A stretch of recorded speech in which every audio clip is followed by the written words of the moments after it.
Well, the board appointed a subcommittee back in June, and we wanted to really think hard about the key attributes that we were looking for in our next leader.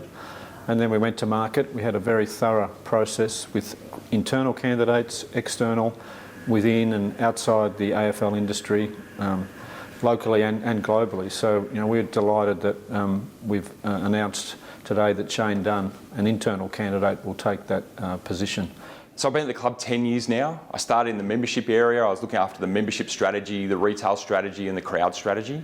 At the same time, also looking at how we can diversify the club's business model and revenue model.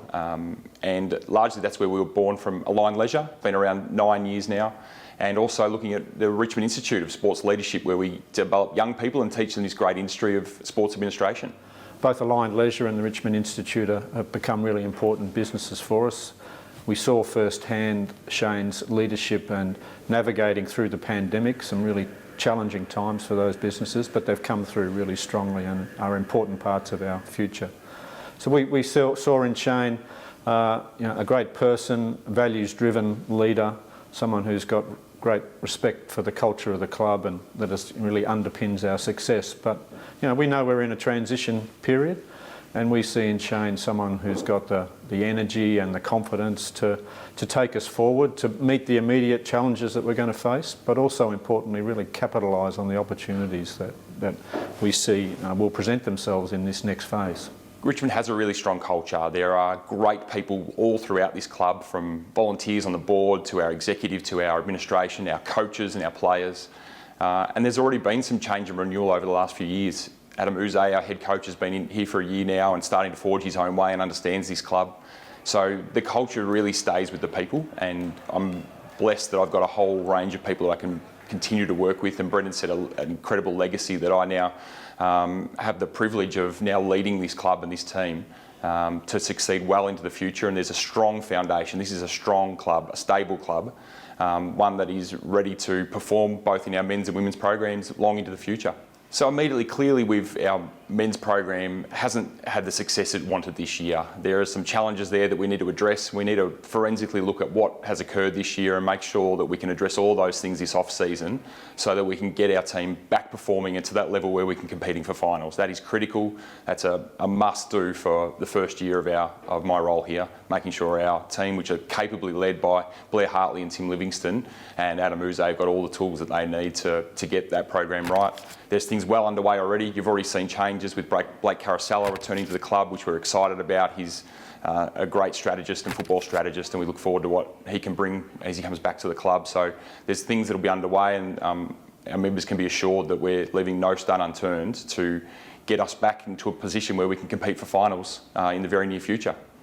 I'm so excited about the AFLW season. Just days after our men's program ends for the year, we get to see the girls run out Friday night in Perth.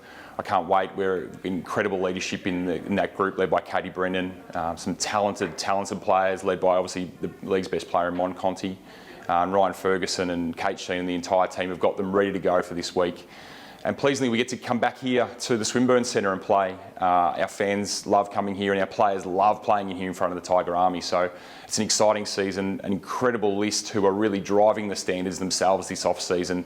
Can't wait to see how they progress. But then off the field, there's so much to do. There's the continued growth of Aligned Leisure, which is going to be critically important to us over this next period of time. And also establishing our new home here at Punt Road, and the redevelopment is going to be critical to get off the ground and succeed. And we've still got a few things we need to get done before we can get that project underway, and that's going to be a really critical part of my role over the next 12 months. The Tiger Army are incredible. Our players love playing in front of them. When they're up and about at the Punt Road end or here at the Swinburne Centre, our players lift, they perform so well in front of them, and they just love playing in front of the Tiger Army, and they continue to show up. We still had really strong crowds this year, despite where we finished and some of our on-field performances. They are a huge part of this club. They are the central part of this club. They give us as administrators the right to do what we do, and we do it for them. And we want to see them continue to show up and watch this next phase as we bring new talent into this club. We want to see them develop with us, and they learn their story and understand their story as they progress and become future stars of this great club. Shane is, he's got a rare combination of skills. He's clearly someone who can solve problems, has great commercial acumen, which is really important as across our very diverse business. I think he's a great communicator with all stakeholders. I think he'll be a great communicator, telling it like it is to our members. But I think the other key attribute that we found in Shane and was brought out in the process is his ability to be a relationship builder and to get the trust of those around him and set a direction, but then for others to align and grow with him. So, we think he's going to be a great source of guidance for all of the leaders across our business and including our football program. So we're really excited about the next period under Shane's direction.